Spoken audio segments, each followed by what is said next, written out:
Doctor ഇല്ലേ? ഇല്ല, മൂകാംബികയ്ക്ക് പോയിരിക്കുക. ദൈവം പരാതിക്കാരനായ കേസായതുകൊണ്ടാവണം തേടുന്നവരൊക്കെ വേളാങ്കണ്ണിക്ക് മൂകാംബികയൊക്കെ പോയിരിക്കുന്നത്. എന്ന് വരും മാഡം? അറിയില്ല സർ. വരുന്നവരെ ചെടി ഇങ്ങനെ നനച്ചുകൊണ്ട് നിൽക്കണം കേട്ടോ. ആ, ഗണേശൻ ഞാൻ ഇവിടെ വിട്ടിട്ട് പോവാണ്. ഇനി നമ്മൾ തമ്മിൽ കാണുമ്പോൾ ഡോക്ടർ ഗണേശന്റെ കസ്റ്റഡിയിൽ ഉണ്ടാവണം. എന്തെങ്കിലും അസിസ്റ്റൻസ് ആവശ്യമുണ്ടെങ്കിൽ ഓഫീസിൽ നിന്ന് വരുത്തിക്കോളൂ സർ.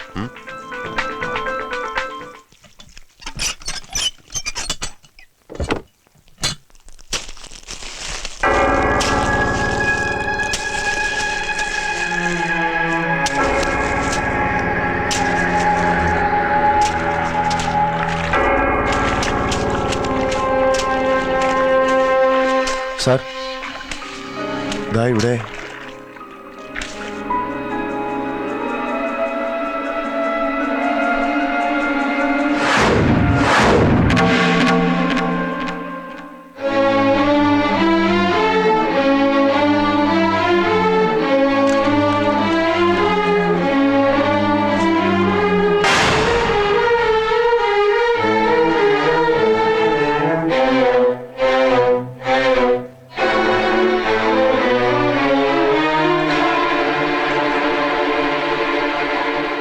ഞാനൊരു സാരി മാത്രമേ പ്രതീക്ഷിച്ചുള്ളൂ.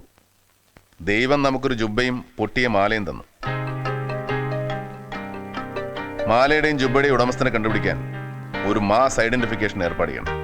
നമുക്ക് സംശയമുള്ളവർ അന്ന് CBIക്കും പോലീസിനും മൊഴി നൽകിയവർ ഉൾപ്പെടെ എല്ലാവരും ഉണ്ടാവണം. സർ.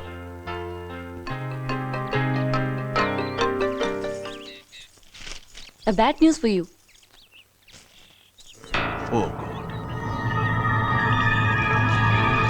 ഞാനും ഇപ്പൊ ജസ്റ്റ് വായിച്ചതുള്ളൂ. അപ്പോഴാ സാറ് വിളിച്ചത്. ഇനിയിപ്പോ എന്ത് ചെയ്യും? ആകെ കുഴഞ്ഞല്ലോ. അത് ഞാൻ അവിടുത്തെ പോലീസുമായിട്ട് ബന്ധപ്പെട്ടുകൊള്ളാം. തീരുമാനിച്ചിട്ടും യാതൊരു മാറ്റവും ഇല്ല. പരേഡ് നടക്കും. Take care of that.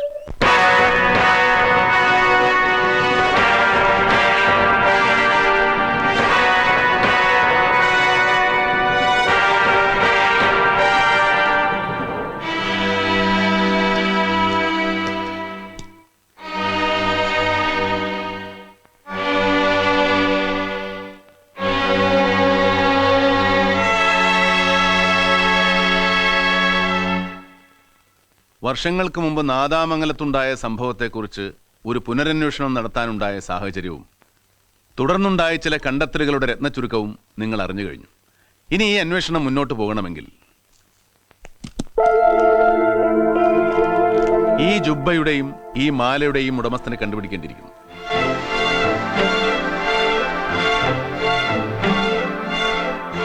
ഇതിന്റെ ഉടമസ്ഥൻ ഈ കൂട്ടത്തിൽ തന്നെയുണ്ട്.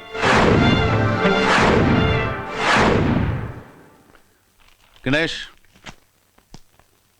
സർ.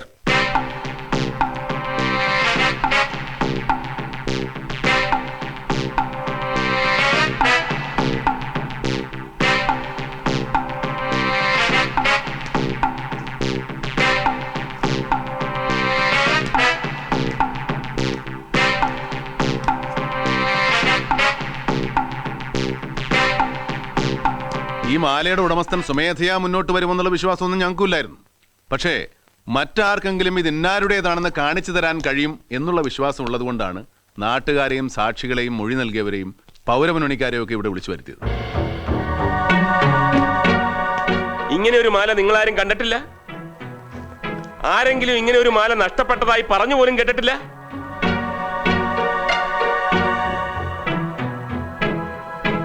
പ്ലീസ്, വലിയൊരു സത്യം തെളിയിക്കാനുള്ള ബദ്ധപ്പാടിലാണ് ഞങ്ങൾ. നിർബന്ധിക്കണ്ട. നിർബന്ധിച്ചാലും പറയാൻ പോകുന്നില്ല. എന്ന് വെച്ച് നമുക്കങ്ങനെ വിട്ടുകളയാൻ പറ്റില്ലല്ലോ. കേസ് തെളിയിക്കണ്ടേ? സർ. സർ. സർ.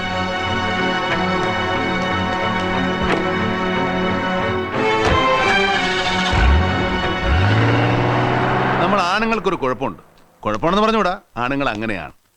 മറവി കൂടും, പലതും പെട്ടെന്ന് മറക്കുകയും ചെയ്യും. പക്ഷേ ഇക്കാര്യത്തിൽ പെണ്ണുങ്ങൾ നേരെ മറിച്ച ഓർമ്മ കൂടും, പെട്ടെന്ന് മറക്കുകയുമില്ല. പ്രത്യേകിച്ചും നഷ്ടപ്പെട്ടത് വിലപിടിപ്പുള്ളത് എന്തെങ്കിലും ആണെങ്കിൽ. ഞങ്ങൾക്ക് സംശയമുള്ള ചില വീടുകളിലെ സ്ത്രീകളോട് തിരക്കാൻ വേണ്ടിയാണ് മിസ്റ്റർ ചാക്കോ ഇപ്പോൾ ആ മാലയുമായിട്ട് പോയിരിക്കുന്നത്. ആ സ്ത്രീ ചിലപ്പോൾ ഭാര്യയാവാം, വേലക്കാരി തള്ളയാവാം, സഹോദരിയാവാം, ചിലപ്പോൾ കാമുകിയുമാവാം, അല്ലെങ്കിൽ അമ്മയോ മറ്റാരെങ്കിലുമോ ആവാം. ചാക്കോ മടങ്ങി വരുന്നത് വരെ ഇവിടെ നിന്ന് ആരെയും പോകാൻ അനുവദിക്കുന്നതല്ല. അസൗകര്യത്തിന് മാപ്പ് ചോദിക്കുന്നു.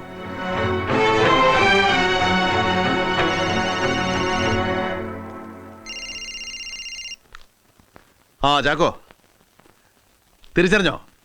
Very good. Bring her here immediately. അവസാനം എന്തോ ഇംഗ്ലീഷ് പറഞ്ഞേ? കുന്തം.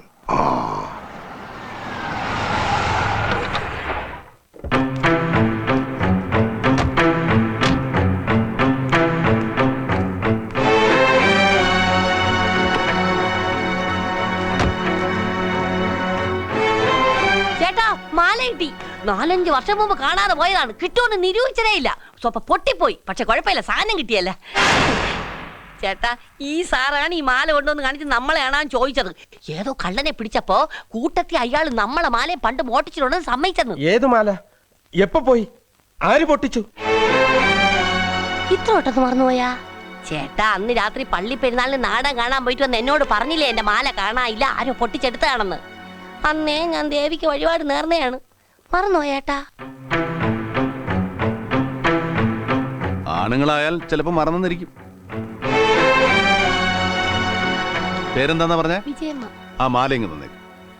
വിജയമ്മ ഇനി പോയിക്കോളൂ. മാല അങ്ങ് എത്തിച്ചേക്കാം. ചേട്ടന്റെ കൊടുത്തയച്ചാ മതി. വേഗം വന്നേക്കണേ. വരട്ടാ. ഓ, നമ്മൾ ചോദിക്കാതെ തന്നെ സത്യം നമ്മളെ തേടി വന്ന് കണ്ടില്ലേ? മാല, രാത്രി, പള്ളിപ്പെരുന്നാള്, നാടകം ഒക്കെ കണക്റ്റഡ് ആയില്ലേ? That's it. കഴിഞ്ഞ 48 മണിക്കൂർ മുമ്പ് വരെ മണി ഞങ്ങളുടെ ലിസ്റ്റിലില്ലായിരുന്നു. ഒരു സംശയവുമില്ലായിരുന്നു. അന്ന് രാത്രി മണിയുടെ കടയിൽ ഞങ്ങൾ വന്നപ്പോൾ പറഞ്ഞ ഒരു ചെറിയ നുണ, ഒരു പ്രയോജനമില്ലാത്തൊരു നുണ, ഈ കേസിന്റെ വളരെ സുപ്രധാനമായ ഒരു ടേണിംഗ് പോയിന്റ് ആയി. അതുകൊണ്ടാണ് മാലയുടെ ഉടമയെ തേടി പോകുന്ന കൂട്ടത്തിൽ മണിയുടെ വീട്ടിലൊന്ന് കയറാൻ ഞാൻ പറഞ്ഞത്. ആ ഡെവലപ്മെന്റ്സിനെ കുറിച്ചൊക്കെ നമുക്ക് പിന്നീട് വിശദീകരിക്കാം. ആദ്യം മാലയുടെ കഥ പറ. ഈ ജുബ്ബയും മാലയും സാരിയും ടോർച്ചും ഒക്കെ എങ്ങനെ മണ്ണിനടിയിൽ വന്നു, ആര് കുഴിച്ചിട്ടു എന്നൊക്കെ മണിയുടെ വായിൽ നിന്ന് തന്നെ ഞങ്ങൾ കേൾക്കണം. ഈ ജുബ്ബയും മാലയും ഞാൻ കണ്ടിട്ടില്ല, എന്റേതല്ല എന്നൊക്കെ വാദിച്ച് തടിതപ്പാൻ ശ്രമിച്ചാൽ നടക്കില്ല. സ്വന്തം ഭാര്യ തന്നെ നൽകിയ തെളിവിന് മേൽ മറ്റൊന്നും നിലനിൽക്കില്ല. അതുകൊണ്ട് വേഗം പാടാൻ തുടങ്ങിക്കോ മണി. കഥയൊക്കെ ഏതാണ്ട് ഞങ്ങൾ ഊഹിച്ചു കഴിഞ്ഞു. പക്ഷെ അത് താൻ തന്നെ പറഞ്ഞു കേൾക്കണം. ബുദ്ധിമുട്ടുണ്ടെങ്കിൽ ഞാൻ തുടങ്ങിത്തരാം. മാണിക്കുഞ്ഞ് സാറിന്റെ കുടുംബവും ഞാനും തമ്മിൽ വർഷങ്ങളായ അടുത്ത ബന്ധമുണ്ട്. ആ ബന്ധം എങ്ങനെ വഷളായി, അത് മാത്രം അറിഞ്ഞാൽ മതി ഞങ്ങൾക്ക്. കമ്മോൺ മണി. ഈ വീട്ടിൽ എനിക്ക് പൂർണ്ണ സ്വാതന്ത്ര്യം ഉണ്ടായിരുന്നു. വർഷങ്ങളായിട്ട് ഇവിടുത്തെ തയ്യൽ ജോലികൾ ചെയ്തുകൊണ്ടിരുന്നത് ഞാനാ. ഒരു ദിവസം ഒരെണ്ണവും പാകാകുന്നില്ല മണി, വല്ലാത്ത ടൈറ്റ്. അളവ് ബ്ലൗസിനാ എല്ലാം തയ്ച്ചത്. പക്ഷെ ഒന്നും ഉപയോഗിക്കാൻ പറ്റില്ലെന്ന് വെച്ചാ? അത് ഇടയ്ക്ക് തടി വെച്ചതുകൊണ്ടാ. ഇനി പുതിയ അളവിനുള്ള ബ്ലൗസ് തരണം, അല്ലെങ്കിൽ അളവെടുക്കണം. അളവെടുക്കണമെങ്കിൽ എടുക്കണം.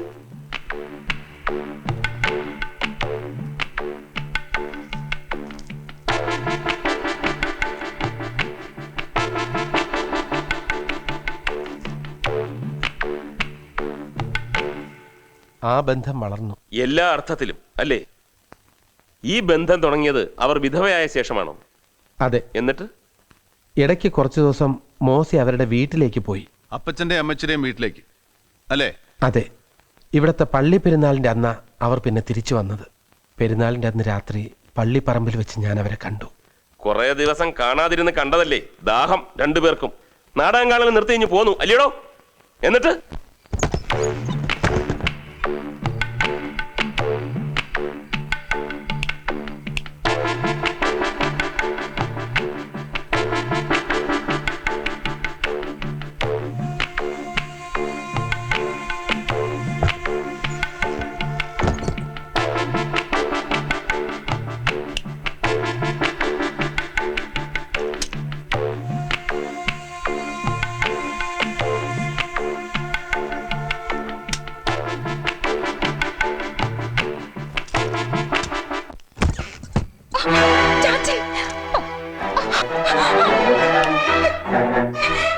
ആരാടിയത്? ആരാടി ഇപ്പൊ ഇവിടുന്ന് ഓടിയത്? ആരാടിയവൻ? പറയടി.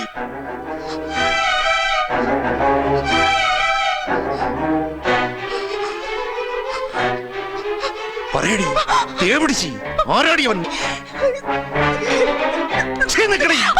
നോക്കി നീ ഈ കുടുംബത്തെയും ചത്തുപോയ എന്റെ മോനെയും ചതിക്കായിരുന്നല്ലേ, വഞ്ചിക്കായിരുന്നല്ലേ? തേവിടിശി, നിന്നെ ഞാൻ വച്ചേക്കില്ല.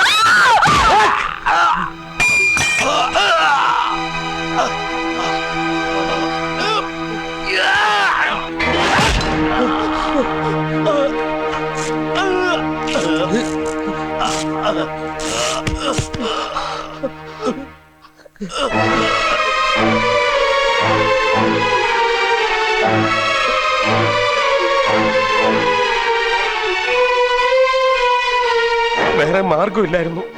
ഞാനിത് ചെയ്തില്ലെങ്കിൽ ഇയാൾ നിങ്ങളെ കൊല്ലും. പേടിക്കണ്ട, എന്ത് വന്നാലും ഞാൻ മോശയെ കാട്ടിക്കൊടുക്കില്ല.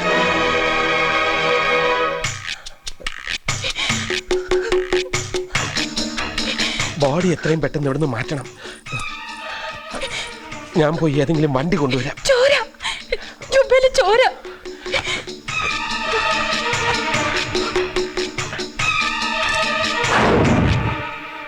മാണിക്കുഞ്ഞ് മരിച്ചതിന് ശേഷമാണ് ഇയാൾ വണ്ടിക്കായി പോയതെങ്കിൽ ചുവരിലെഴുതിയത് ആര്? മണി പോയതിനു ശേഷമാണ് മാണിക്കുഞ്ഞിന്റെ ജീവൻ പോയിരിക്കുന്നത്. അതിനിടയിൽ അയാൾ എഴുതി. എന്നിട്ട് ഞാൻ വണ്ടിയുമായി തിരിച്ചു വന്നപ്പോൾ ഉദ്ദേശം 11 മണി കഴിഞ്ഞിട്ടുണ്ടാവും.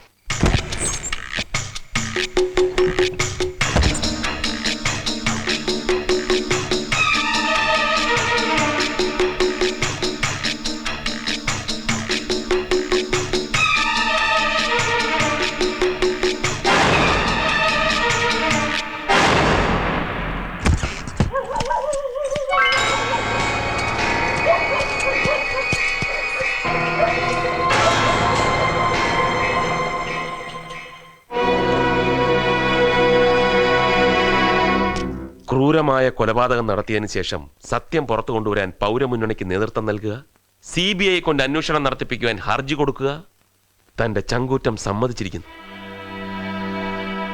പൗരമുന്നണിക്കല്ല, പാപമുന്നണിക്കാണ് നേതൃത്വം കൊടുത്തത്. ചെയ്ത പാപം പുറത്തു വരാതിരിക്കാൻ. ഡോക്ടർ വിജയലക്ഷ്മിയുടെ ആദ്യത്തെ റിപ്പോർട്ട് പ്രകാരം മാണിക്കുഞ്ഞ് 10:30-നും മോസി 11:30-നും പിന്നീട് അവരുടെ തന്നെ തിരുത്തിയ റിപ്പോർട്ട് പ്രകാരം 2 പേരും 11:30-ന് മരിക്കുന്നു. അങ്ങനെ തന്റെ കുരുട്ടുഭാഗ്യത്തിന് ചെയ്യാത്ത ആ കുറ്റവും ബാബു അലക്സിന്റെ തലയിലായി. ഒരു പോസ്റ്റ്മോർട്ടം റിപ്പോർട്ട് തിരുത്താൻ മാത്രം വിജയലക്ഷ്മിയുടെ മേൽ തനിക്ക് എന്ത് ഇൻഫ്ലുവൻസ് ആണുള്ളത്? താൻ പറഞ്ഞിട്ടല്ലയോ ഡോക്ടർ റിപ്പോർട്ട് തിരുത്തിയത്?